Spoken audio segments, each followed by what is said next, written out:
The Sixers want to trade this guy? Seriously, what is Daryl Morey thinking right now? Because what Jarrett McCain is doing is absolutely insane.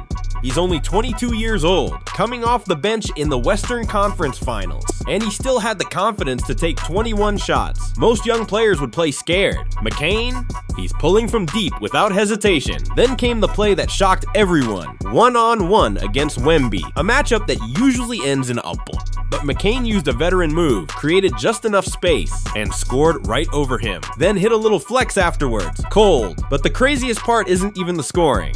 We already knew he could get buckets. His defense has been on another level too. He's competing against one of the toughest teams in basketball and doesn't look out of place at all.